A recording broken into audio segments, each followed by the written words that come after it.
మండలిలో మాటల యుద్ధం 5 రాష్ట్రాల్లో జనసేన టార్గెట్ లిక్కర్ కేసులో కొత్త ట్విస్ట్ అన్నదాతలకు కన్నీళ్లు ఇలాంటి టాప్ 10 ఏపీ వార్తలను ఇప్పుడు చూద్దాం.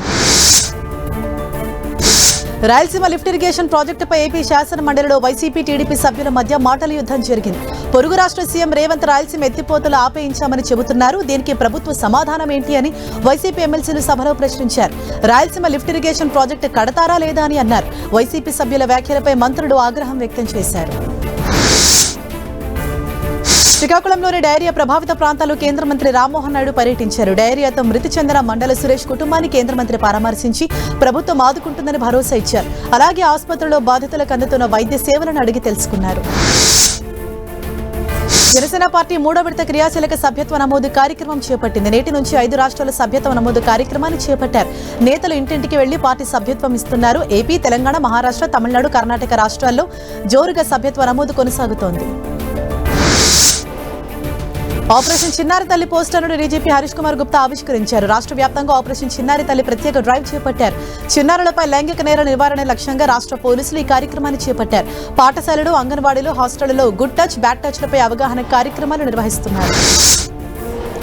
రఘురామ కృష్ణరాజు కస్టోడియల్ టార్చర్ కేసులో కీలక పరిణామం చోటు చేసుకుంది. ఐపీఎస్ అధికారి సునీల్ నాయక్ పై నాన్ అవైలబుల్ అరెస్ట్ వారెంట్ జారీ అయింది.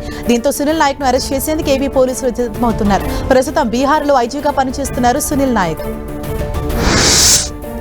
ఏపీ లిక్కర్ కేసులో A7 నిందితుడిగా ఉన్న ముప్పిడి అవినాష్ రెడ్డి విజయవాడలోని సిట్ ఎదుట లొంగిపోయారు. ఏపీ లిక్కర్ స్కామ్ కేసులో ముప్పిడి అవినాష్ రెడ్డి ద్వారానే ప్రధాన నిందితుడు రాజ్ కేసిరెడ్డి అక్రమ కార్యకలాపాలు జరిపారని దర్యాప్తు సంస్థ ఆరోపిస్తోంది.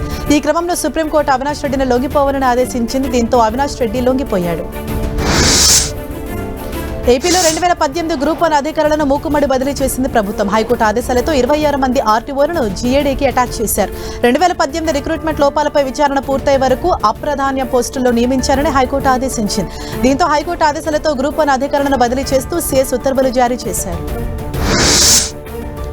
నెల్లూరు మున్సిపల్ కార్పొరేషన్ మేయర్ ఎన్నిక ఏకగ్రీవమైంది. మేయర్ ఎన్నికకు వైసీపీ సభ్యులెవరూ హాజరవ్వలేదు. టీడీపీ అభ్యర్థి దేవరకొండ సుజాతను ఇన్ఛార్జి మేయర్ రూప్ కుమార్ ప్రతిపాదించారు. సభ్యులంతా ఆమోదం తెలపడంతో మేయర్ అభ్యర్థిగా సుజాత ఏకగ్రీవంగా ఎన్నికయ్యారు. విజయనగరం జిల్లాలో ఈదురుగాలులు బీభత్సం సృష్టించాయి. దత్తిరాజేరు మండలంలో ఈదురుగాలులకు రైతులు తీవ్రంగా నష్టపోయారు. 150 ఎకరాల మొక్కజొన్న పంట నేలమట్టమైంది. గడసాం, పోరలి, దత్తిరాజేరు గ్రామాల్లో రైతులు కన్నీరు పెట్టుకుంటున్నారు.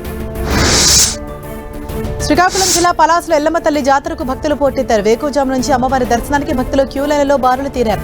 అమ్మవారిని దర్శించుకుని మొక్కులు చెల్లించుకున్నారు భక్తులు. జాతర సందర్భంగా పోలీసులు భారీ బందోబస్తు ఏర్పాటు చేశారు.